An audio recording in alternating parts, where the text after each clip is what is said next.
saya Coki si Mangki. Coba tebak saya ada di mana?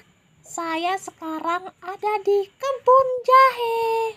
Kita akan membahas tentang jahe, kegunaan, dan jahe yang sangat berbahaya. Hah? Jahe berbahaya?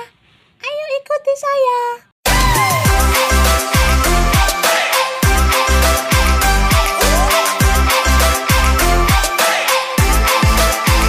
Jahe berasal dari Asia Tenggara.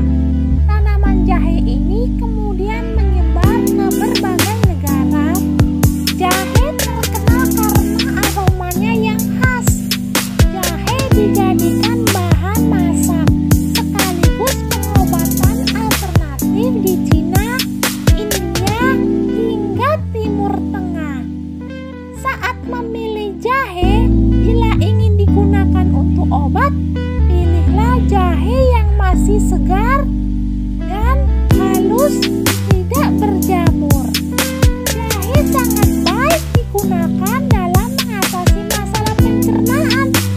Kandungan fenoliknya berfungsi meredakan gejala iritasi gastrointestinal, menstimulasi air liur, mencegah terjadinya kontraksi pada perut, hingga membantu pergerakan makanan dan minuman selama di dalam pencernaan.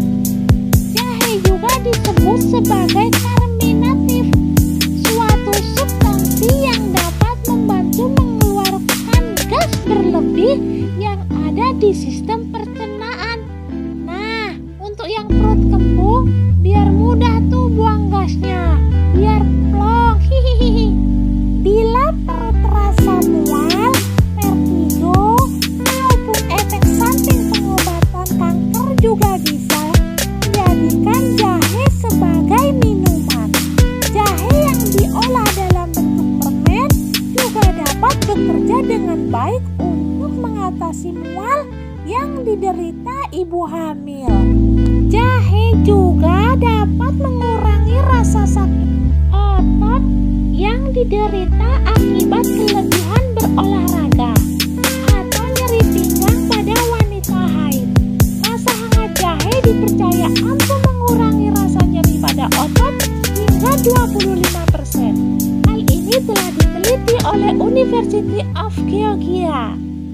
Manfaat luar biasa dari jahe lainnya adalah membantu detoksifikasi dan mencegah penyakit kulit. Dengan mengonsumsi jahe, badan akan terasa hangat dan ini memicu keluarnya keringat. Pengeluaran keringat bermanfaat bagi kita, terutama saat kita demam dan flu. Keluarnya keringat ternyata melindungi diri dari mikroorganisme yang dapat menyebabkan infeksi kulit. Kandungan luar biasa lainnya yang terdapat dalam jahe adalah mencegah kanker. Jahe mengandung gingerol, fitonutrien yang mencegah pertumbuhan sel kanker usus besar. Gingerol juga dapat mencegah penyebaran dan mengurangi tingkat keparahan sel tumor. Selain itu, gingerol ternyata bersifat anti-inflamatori, yaitu meredakan sakit persendian seperti osteoartritis, osteoartritis.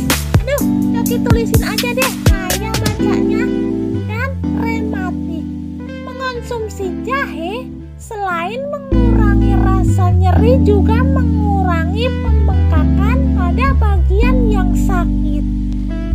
Bila tadi jahe bisa meringankan masalah pencernaan, tapi bila dikonsumsi secara berlebihan, dampaknya malah memperparah pencernaan itu sendiri, yaitu akan memicu gangguan seperti sakit perut, perut kembung, nyeri ulu hati, dan meningkatkan resiko pendarahan. Waduh, dan mengganggu kerja obat orang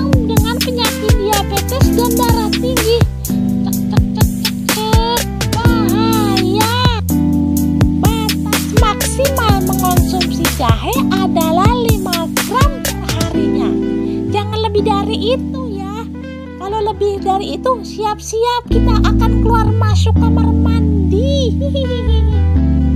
Mengonsumsi jahe berlebih akan beresiko meningkatkan pendarahan apabila ada riwayat memiliki gangguan pembekuan darah seperti hemofilia. Hemofilia itu apa? Hemofilia adalah penyakit langka yang terjadi ketika seseorang tidak memiliki faktor pembekuan yang cukup dalam tubuhnya. Darah yang keluar dari tubuh penderita hemofilia akan susah membeku atau berhenti. Jadi, jahe bukanlah pilihan yang baik untuk penderita hemofilia. Untuk penderita diabetes juga hindari mengonsumsi jahe karena jahe meningkatkan kadar insulin dan menurunkan kadar gula darah.